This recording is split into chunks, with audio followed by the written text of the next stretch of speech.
Hello mga sangkay, mga kalingap. Welcome back to my channel. Ito po muli ang yung sangkay na sa Sangkay Lons muling nagbabalik.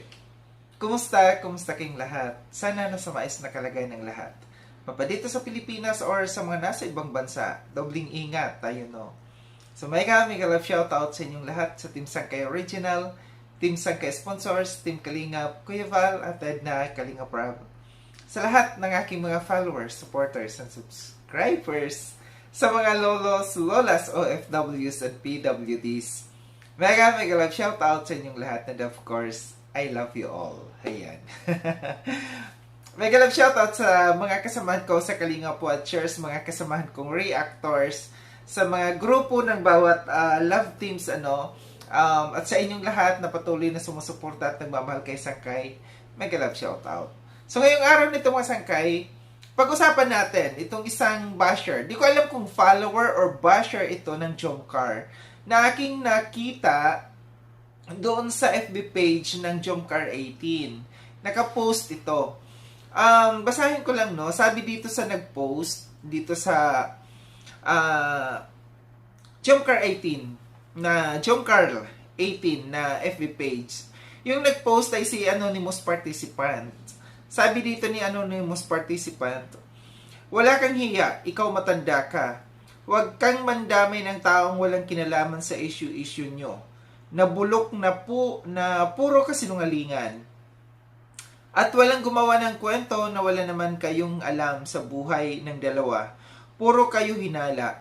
Puro kayo story maker. Sino ba iniidolon mo? O ibabalik ko yung sinasabi mo, ob kang matanda ka. Manigas ka sana.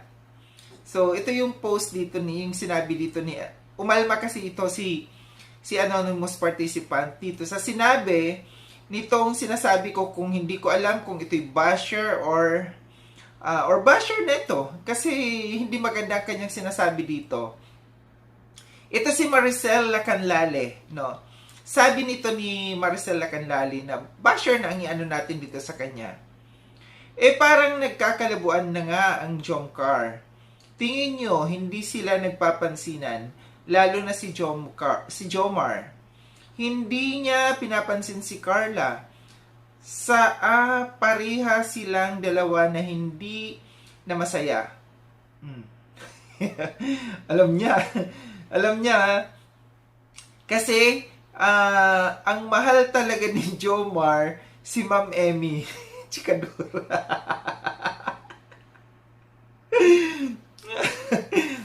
Yun daw ang mahal ni Jomar, si Emmy. Kahit alam niyang asawa siya ni Kalingap Ian. Diyos ko na damay.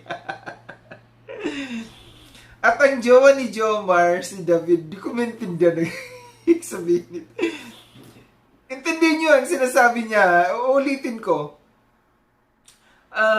Pareho silang dalawa hindi masaya.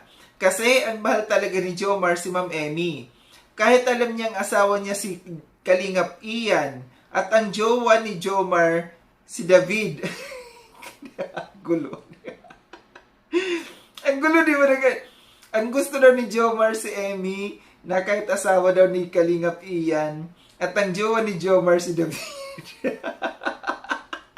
May tililing ba ito? Baka pinipihilan daw ni Jomar na wag siyang dumikit o tumabi kay Carla. Kaya tingnan nyo, hindi pinapansin ni Jomar si Carla. Grabe, may issue no? May issue si Lola. Natawa talaga ako dito sa kanyang issue na ang gusto daw ni ano bang sabi niya? Ang mahal talaga ni Jomar si Emmy at ang jowa niya si David. Ito si tiningnan ko itong yung kung legal nga ba talagang tunay na pangalan niya, kung legit ito si Maricel Lacanlale. Tiningnan ko yung kanyang Facebook, no? Mukhang legit naman siya to. Mukhang totoong Facebook account niya itong gamit niyang ito, no? Yung Maricel Lacanlale. Parang hindi na nahiya. Yung mga ganito, no? hindi nahihiya or talagang malakas lang ang loob, no, na gamitin talaga nila yung kanilang tunay na Facebook account na para manira ng kapwa. Malinaw dito na paninira itong ginagawa niya sa kay Jomar, no? Yung kanyang mga pinagsasabi. At parang tiningnan ko kasi sa kanyang profile, no? Na may edad na siya. Siguro parang mga nasa 50 plus ito. Sa ganitong edad ng isang tao, no? Na dapat marunong na siyang lumugar. Mature na ang kanyang pag-iisip. Hindi yung ganyan na magsasalita para manira ng kapwa. And kung titingnan natin, no, yung parang mga anak na niya ito, si Jomar at saka si Carla, no, na para siraan niya. So, yung kanyang mga paninira dito, yung hindi nagpapansinan daw, saan niya kaya, ito yung pinagtataka natin, ano, nasaan niya kaya nadadampot yung mga ganito? Or talagang gawa-gawa niya lamang? So, yung mga ganitong klaseng tao, no, parang tingin ko hindi masaya sa buhay. Yung ang kanyang buhay, no, parang yung sama ng loob ng kanyang buhay, no, ang puot ng kanyang puso, idinadaan dito sa mga pangbabash, no. Kasi maraming nagsasabi, no, na ang mga taong ganito, yung mga nangbabash ng mga tao, ito yung mga tao na may mga kinikimkim na sama ng loob sa kanilang puso, no? And isinisiwalat na lang dito, ibinubuhos nila dito sa mga pangbabash, no? Pangit yung ganito na may edad ka na tapos hindi ka lumulugar sa lugar mo. Yung edad mo, dapat inilalagay mo na sa lugar yung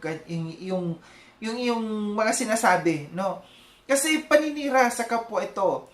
Yung sasabihin na pati si David, pati asawa ni Ian, kanyang dinadawit, no?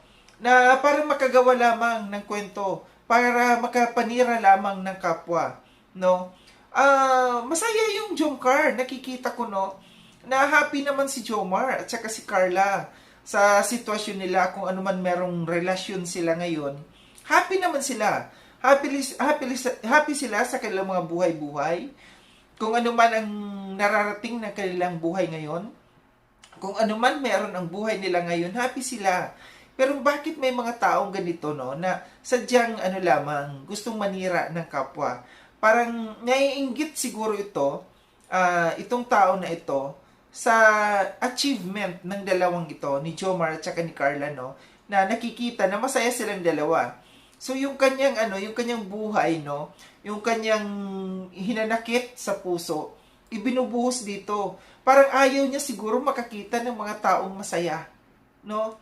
So sa ganito kay Maricel Lacanlali, no, para sa iyo, Lola. Lola na lang tawag ko sa iyo, no.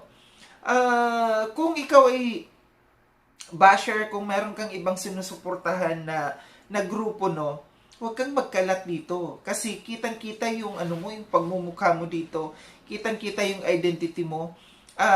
Pinapangalandakan mo dito yung FB account mo, no, na ikaw mismo yan. So, kung meron kang ibang grupo, kung meron kang ibang love team, no, na sinusuportahan, focus ka na lang doon. Huwag nang makialam pa dito sa ayaw mo. Kung ayaw mo dito sa Jomcar nito, huwag ka nang magsalita laban dito. Pagkus mag-focus ka na lang diyan kung sino sinusuportahan mo. Ang pangit, no? Ang pangit na yung mga ganito na tahimik na mga tao na wala namang ginagawang masama laban sa iyo, pabatikusin mo. 'Di ba? So, napaka-bitter, no? Napaka-bitter ng isang taong ganito na alam niya naman na puro kasinungalingan or gawa-gawa lamang niya ang kanyang sinasabi. Bakit mo alam, no? Bakit mo alam na hindi nagpapansinan si Jomar at saka si Carla? Si Madam Auring ka na ba? Ikaw ba pumalit kay Madam Auring? Nasa sayo ba ang bolang kristal ni Madam Auring na para malaman mo? Kasama ka ba ni na Jomar at saka ni Carla na para alam mo kung anong nangyayari sa dalawa? 'Di ba? Kung sina Kalinga Prab nga, no? Sina Kalinga Prab, sina Kuya Val, hindi ganun ka updated kung anong nangyayari sa dalawang ito. Kasi ang dalawang ito, may mga priorities din yan sa buhay. Hindi yan 24/7 na magkasama sila lagi. Di ba? So, nakakasama lang yan kung may mga shooting, kung mayroong event, or kung ano man, no? Pero yung gagawa ka ng kwento, yung kung ano lang siguro na napanood niya sa live or kung saan no na yung dalawa hindi medyo nagkapansinan, ito na, gumawa na siya ng issue. Ito yung pangit sa mga taong ma-issue, no? Ito yung mga pangit sa mga taong gumagawa ng kwento kasi walang mga katibayan, no? Puro kasinungalingan ang ginagawa. Sa mga bitter, no? Kung meron pang ibang mga bitter dyan sa bawat love team ng Kalingap, paghilom. Ibig sabihin, manahimik kayo, no? Manahimik kayo sa mga buhay-buhay ninyo. Kung hindi kayo masaya sa mga buhay ninyo, bigti. Magbigti kayo kung hindi kayo masaya, no? Or kung nakikita ninyo, kung bitter kayo na nakakakita kayo ng mga taong masaya, abay, sentensyahan nyo ng mga buhay-buhay ninyo. Joke lang. So, tayo nga yung reaction patungkol ito na hindi maganda, no? Mag-ingat tayo sa ating mga pagbabash, sa ating paggagawa ng mga kwento dito sa social media. Lalo na, no, na pwede kang parusahan, pwede kang, kung ano man ang gawin dapat sa iyo kasi gamit mo ang tunay mong Facebook account. Muli maraming salamat mga Sangkayno sa panonood. Sa mga hindi pa nakapag-subscribe kay Sangkaylon, subscribe niyo na po ako. Click yung notification bell para updated kayo sa lahat ng mga videos na aking gagawin. Like and share itong video na itong mga sangkay. Kita-kits tayo ulit sa susunod na video na aking gagawin. Ingat kayo sa ang dako ng munubang kinararoon. Paalam ng mga sangkay mga Kalingap, paalam.